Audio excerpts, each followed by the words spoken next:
다현이 엄마도 거기 있을 거고, 하현이 엄마도 거기 있을 거고, 2층에도 사랑합니다 해보세요. 다 보여.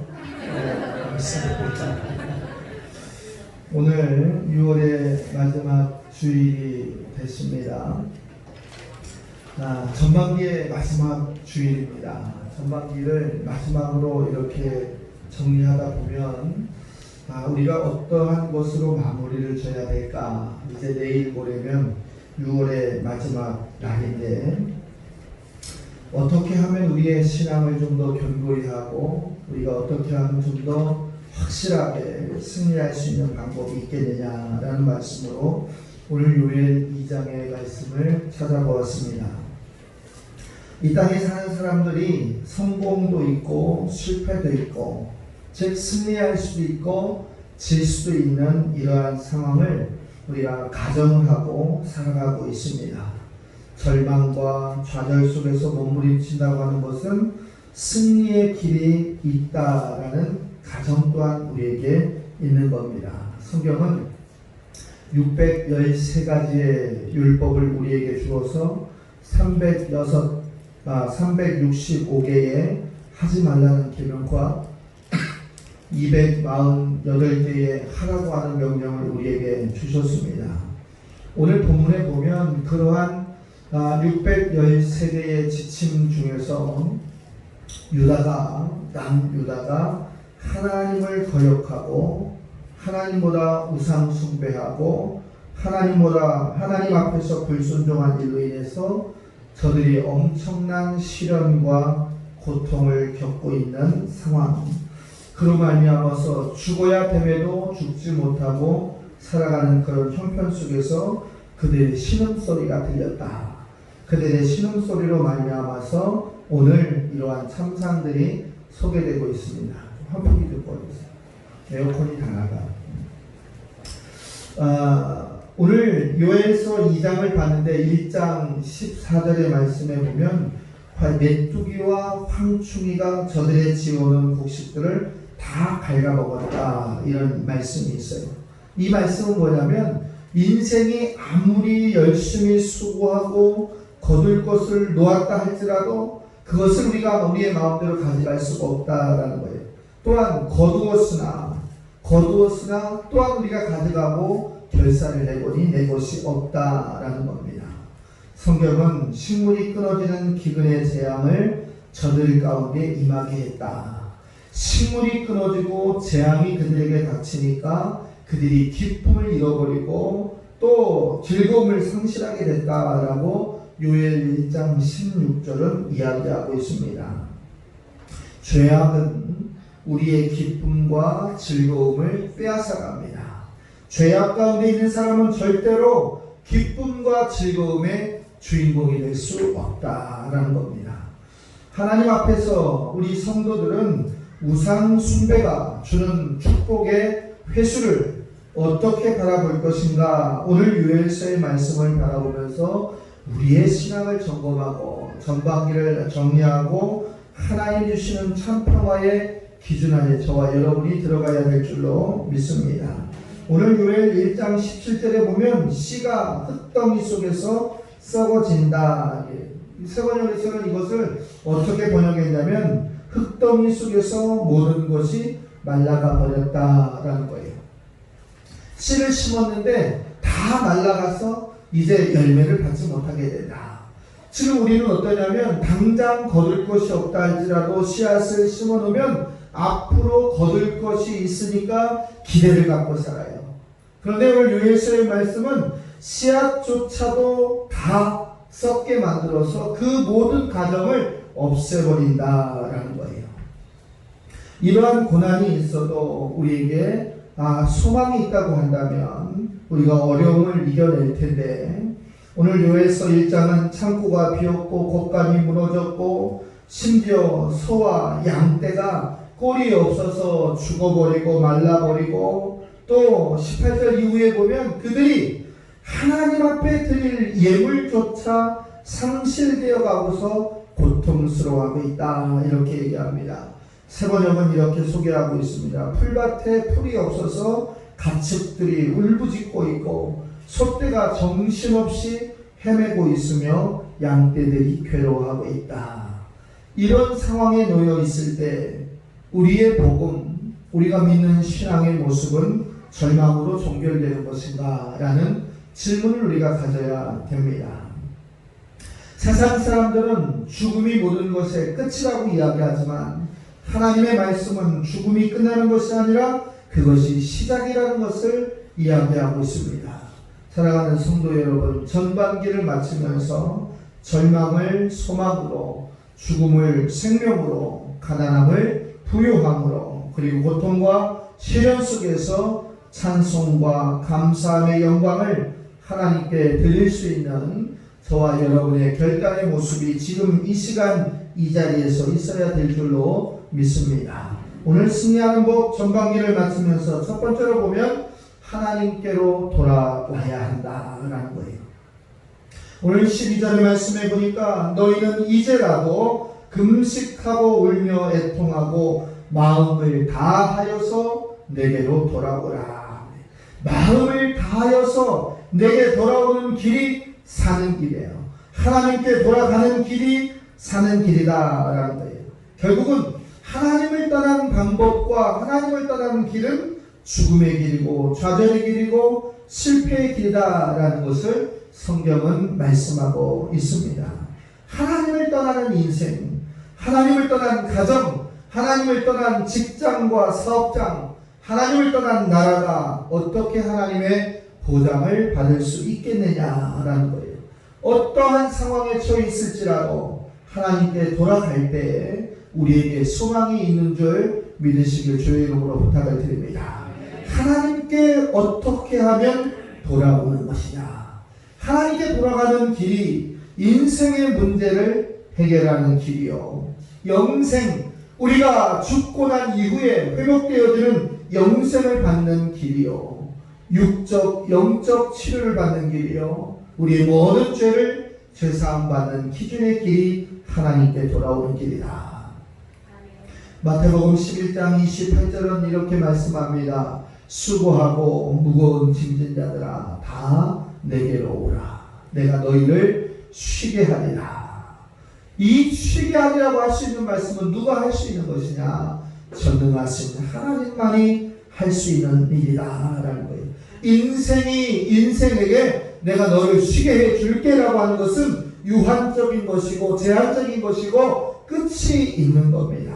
그러나 오늘 주님은 우리에게 뭐라고 말씀하고 있냐면 내가 너희를 쉬게 할 것이다. 우리는 우리의 짐조차 감당하지 못해서 쓰러지고 넘어지고 시험에 들고 좌절하고 절망하고 신음을 하면서 아바제를 부르고 있다라는 거예요. 그러나 하나님은 내게로 돌아온다면 모든 짐을 맡아주겠다라는 거예요. 죄로 인해서 슬픔이 되는 것, 죄로 인해서 이제 탕감되어질 것, 모든 것을 하나님 아버지 앞에 가지고 오라라는 겁니다. 성경의 말씀에 보면 항상 하나님은 우리를 부르고 계십니다. 그리고 그 부르심에 응답하기를 기다리고 계십니다. 창세기 3장에 보면 하나님이 아담을 부르세요. 아담아, 내가 지금 어디에 있느냐? 지금 여러분을 부르고 있는 거예요. 사랑하는 아들아, 사랑하는 딸들아, 지금 내가 어디에 있느냐? 그분이 여러분의 위치를 몰라서, 여러분의 생각을 몰라서, 여러분의 가정의 모든 상황을 몰라서 붙는 것이 아니라 여러분이 서 있는 그곳에서 깨닫게 하시고 회복하게 하시고 돌아오게 하기 위해서 부르시고 있다라는 거예요. 그 부르심에 응답되어지는 저와 여러분이 되시기를 주의 이름으로 부탁을 드립니다. 철학자 헤겔은 이렇게 이야기했어요. 이 시대는 캄캄한 어둠의 시대요, 모든 것이 텅텅 비어있는 시대다. 도덕도 어두워졌고 윤리도 또 진리란 모든 것들도 어두워졌다. 모든 사람이 마음이 탕탕해지고 텅 비어져 있고 하나님의 축복의 상실의 과정도 막혀버렸다. 심지어 성령의 은혜도 소멸되어가는 과정 가운데 있다라는 거예요. 오늘 우리는 어떻습니까? 우리 안에 성령이 충만합니까? 우리 안에 예수의 사랑이 뜨겁게 지금 일어나고 있습니까? 그리고 주님이 주시는 평화로 내가 쉼을 얻고 있습니까? 그렇지 못한 분들, 오늘 하나님을 만나고 하나님께 돌아와야 될 줄로 믿습니다. 내가 버림을 받았다고 생각을 하고, 내가 실패했다고 생각을 하고, 내 관계가 어렵다고 생각이 들고, 내 육신의 연약함으로 모든 것이 닫혀있다고 생각할 때, 그때 전능하신 하나님을 만나시기를 주의 이름으로 부탁을 드립니다. 하나님을 만날 때 전제 조건이 있어요. 믿음으로 만나는 거예요. 하나님과의 교제는 믿음의 순종함으로 만나는 거예요. 그러니까 기도하되 확신의 믿음을 가지고 기도하면서 하나님께 나아갈 때 하나님께서 여러분에게 은혜를 주시고 긍휼을 주실 줄로 믿습니다. 우리가 전방위를 마치면서 또 두 번째로 가져야 될 마음은 어떤 마음이냐? 철저한 돌이킴이다. 회개다라는 거예요. 12절의 말씀을 다시 한번 말씀드리면, 이제라도 금식하고 울며 애통하고 마음을 다하라. 그리고 내게로 돌아오라. 철저한 회개, 가던 길을 멈출 수 있는 회개, 그리고 가던 것이 잘못됐다고 한다면 즉시 멈추고 무릎을 꿇으라는 회개를 우리에게 요구하고 있다라는 거예요. 성경은 아무리 흉악한 죄를 졌다 할지라도 돌이키는 자를 용서하시는 긍휼의 하나님을 우리가 바라볼 수가 있습니다. 기독교는 어떤 종교인가 사람들이 묻는다고 한다면 용서의 종교요, 구원의 종교요, 치료의 종교요, 회복의 종교요, 영생의 종교라고 하는 사실을 저와 여러분이 망각해서는 안 됩니다. 그렇기 때문에 우리가 주의 이름으로 가졌던 주의 뜨거운 성령을 가지고 있는 자라면 우리의 입술이 할례를 받아서, 우리의 심령이 할례를 받아서 전하는 말마다, 증거하는 말마다 생명을 살리는데 앞장서야 될 줄로 믿습니다. 왜냐하면 우리가 심판자가 아니고 하나님이 심판자이시기 때문에 우리를 사용하셔서 살리게 하시고, 우리를 사용하셔서 회복하게 하시고, 우리를 사용하여서 이끌어내 주시기를 원하는 것이다 라는 거예요. 예수님께서 기도를 원하는 백성들, 제자들에게 어떻게 기도하면 되겠습니까? 라고 제자들의 질문에 너희는 이렇게 기도하라 라고 이야기하시면서, 마태복음 6장에 보면 우리가 우리에게 죄 지은 자를 사하여 준 것처럼, 용서하여 준 것처럼 우리의 죄를 사하여 주옵소서, 우리의 죄를 용서하여 주옵소서라고 이렇게 이야기합니다. 어떤 분은 이것이 가장 어려운 순교라고 얘기해요.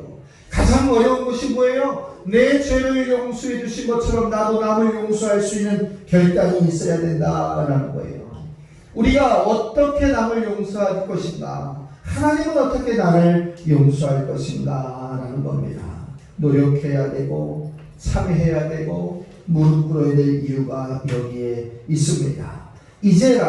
너희는 이제라도 돌이키라 라고 했던 하나님의 말씀, 우상 숭배로 인해서, 자기의 고집으로 인해서, 자기의 패역으로 인해서 멸망할 수밖에 없었지만 이제라도 회개한다면 용서해 주시겠다는 하나님의 마지막 기회, 이제라도 멈춘다면 너희를 사랑하고 포용하고 긍휼히 여기게 하셨다는 하나님의 마지막 기회를 이 전반기 마지막 주일에 여러분이 회개로 잡으시고 치료받고 또 기뻐함을 회복할 수 있는 오늘이 되어야 될 줄로 믿습니다.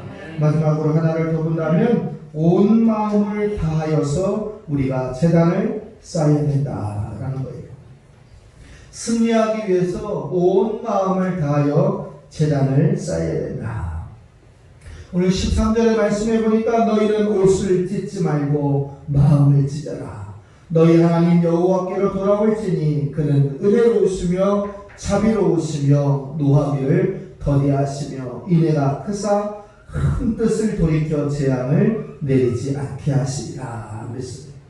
우리가 옷을 찢는다는 건 뭐예요? 형식적인 거예요. 제한적인 겁니다. 그러나 오늘 하나님 우리에게 무엇을 원하고 있느냐면 우리의 가장 중요한 것, 근본적인 회심, 마음을 찢고 여호와께로 돌아오라.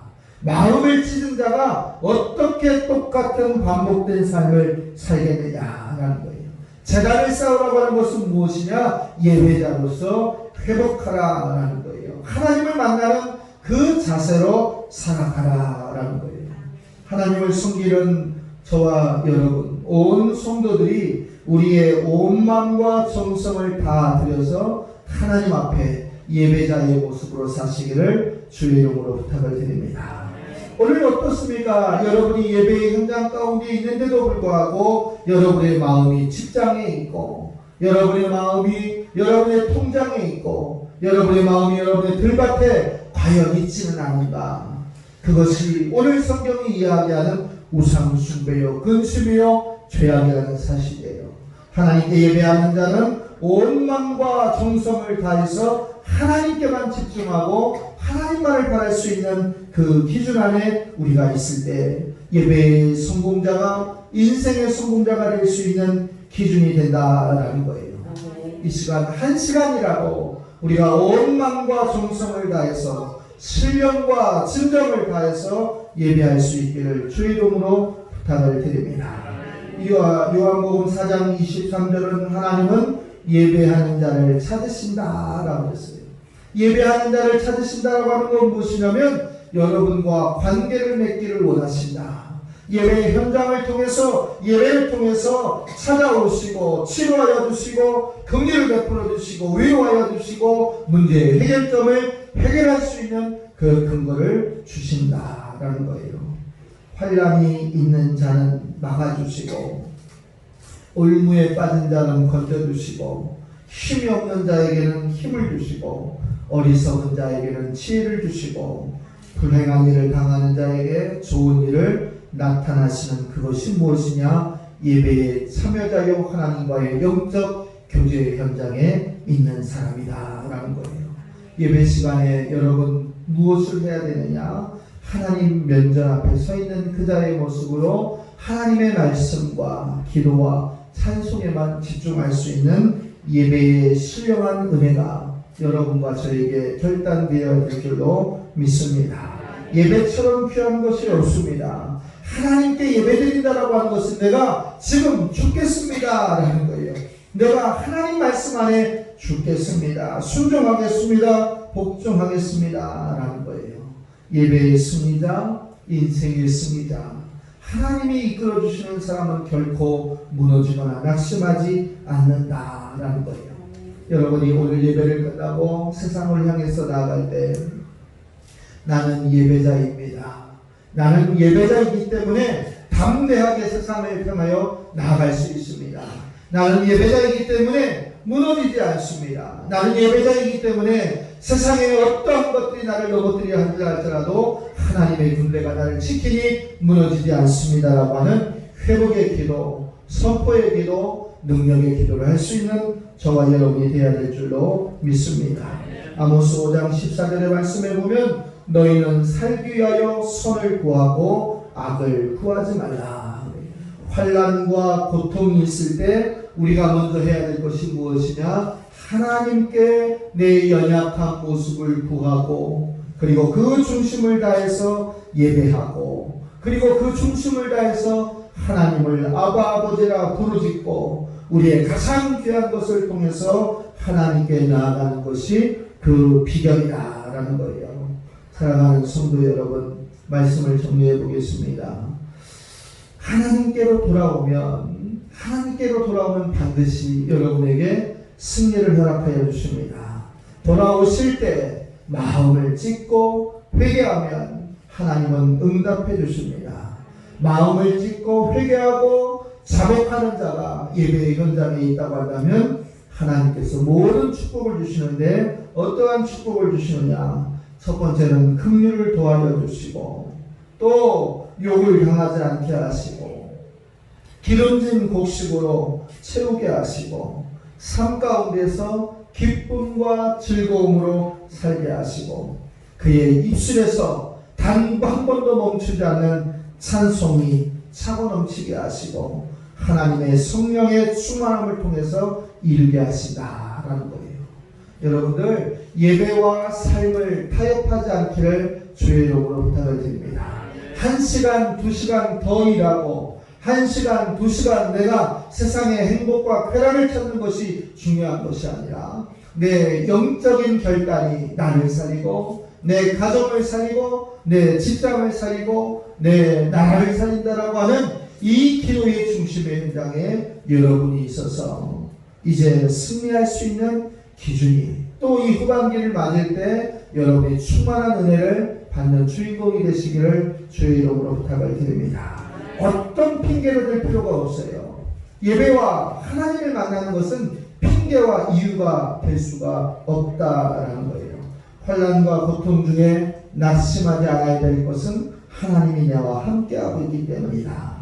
내가 돌아와야 될 기준과 과정이 있다고 하는 것은 나를 지키시는 내 회개를 받아주시는 하나님이 있다는 사실, 내가 물을 끓일 수 있는 재단이 있다고 하는 것은 내게 승리를 주시는 하나님이 나와 함께하고 있다는 사실을 기억하면서 6월의 마지막 주일을 잘 마무리 지시고 7월의 새로운 후반기를 시작할 때 충만한 성령의 은혜로 십자가의 권세로 여러분이 나아가시기를 주의 이름으로 축복합니다. 기도하겠습니다. 하나님